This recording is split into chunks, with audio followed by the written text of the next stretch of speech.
Time అవుతుంది. యారా సక్కుబాయి కోసమేనా? దానికి settle చేసి పంపించేశాను రా. రాదింకా. ఒరే జోగి బావా, నేను చెప్పలే కొడుకులు నమ్మకూడదని. రేయ్ అందుకనే రా అర్ధరాత్రి పూట మిమ్మల్ని గొడ్ల గోపల్లా కాపలా కాసింది. నిన్ను మించిపోయారు బావా వీళ్ళు. రే నువ్వు పోతావా? పెళ్లి కొడుకులు చేస్తే ఇల్లు కదలరు అనుకుంటే ఏకంగా పెళ్లి డ్రెస్ లోనే అమ్మా చాలా డెవలప్మెంట్ రా. నిన్ను మించిపోయారు బాబా వీళ్ళు. మర్యాదగా నోరు మూసుకుని ఇంటికి నడవకపోతే ఎన్నాళ్ళ రామలింగేశ్వర చరిత్రలో మర్డర్ ఒకటే మిగిలిపోయిందిరా. ఆ రికార్డ్ వాడు బ్రేక్ అయిపోతుంది.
ఒక్కసారి మీ ఆయన చూసుకోండి. చూడండి రా.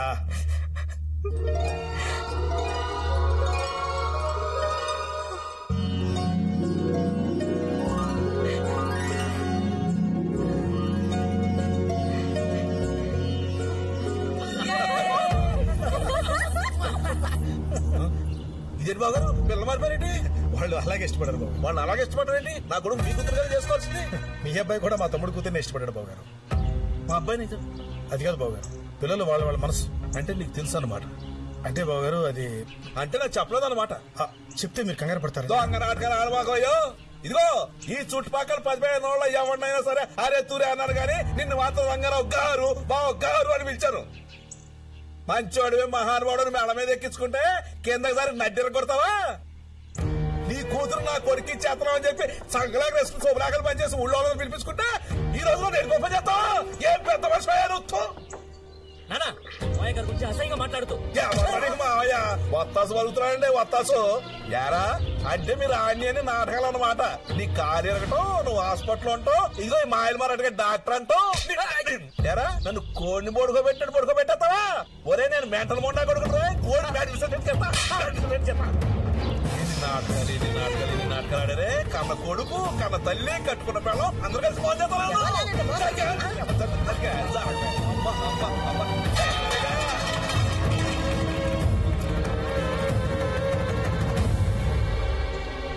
బయలుదేరండి బాబు. పెళ్లి లేదు గిల్లి లేదు, తిన్నారు కదా. ఈ భాగవతం అంతా ఇంటికెళ్ళి తిందరిగేదాకా హరికథగా చెప్పాను అనలే. ఒరే రామలింగేశ్వరరావు ఏం బతుకు అయిపోయిందిరా నీ బతుకు. ఏంట్రా పెళ్లి కావాల్సి వచ్చింది? పెళ్లి పెట్లు మంచి పిల్లలు ఎప్పుడు మంచి కదా వెళ్ళి అలవా చెప్పొచ్చు. నేను చెప్పేది విను బావా. ఏంట్రా నువ్వు చెప్పేది?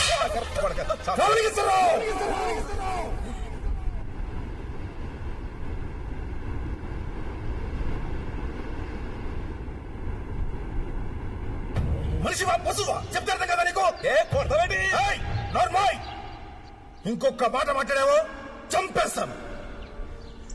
ఏంట్రా ఎన్నాళ్ళు పోతావు నువ్వు? 5 ఏళ్ళు 10 ఏళ్ళు 20 ఏళ్ళు రేపు మాప పోయి మన కోసం 100 ఏళ్ళు బతకాల్సిన వాళ్ళ జీవితం నాశనం చేస్తావా?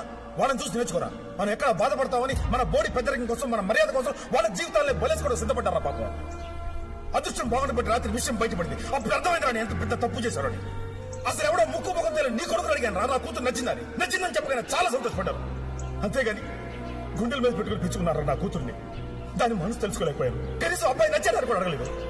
నేనే కదరా ప్రతి ఆడపిల్ల తండ్రి ఇలాగ ఆలోచిస్తున్నాడు. పిల్లవాడిని పిల్ల నచ్చిందని దేవుడి ఇస్తూ అడుగుతుంటాం. కానీ ఆడపిల్లని అబ్బాయి నచ్చాడమ్మని ఒక్క మాట కూడా అడుగు. వాళ్ళ మనసు తెలుసుకో, వాళ్ళకి ఏం కావాలో ఇవ్వం, వాళ్ళ ఇష్టాయిష్టాలు పట్టించుకో. ప్రతి దానికి ప్రిస్టేజ్. అసలు ఏంటయ్యా నీ తొక్కలో ప్రిస్టేజ్? పేకాడడం తాగడం భోగం మేడం ఇలాగా. ఇష్టం లేని పెళ్లి చేసుకుని నీ కొడుకు కొడలు ఏడుస్తూ తాపడం చేస్తుంటే అప్పుడు నిలబడుతున్నా నీ ప్రిస్టేజ్. అసలు నీ కొడుకు నీ కళ్ళ ముందు ఏడుస్తుంటే నువ్వు సంతోషంగా ఉండగలరా? రామలింగేశ్వరం నీకైనా నాకైనా నిజమైన ప్రిస్టేజ్ మన పిల్లలు సంతోషంగా ఉన్నప్పుడేనాయా. ఒక్కసారి వాళ్ళ ముఖం చూసి చెప్పు ఈ పెళ్లి వద్దని.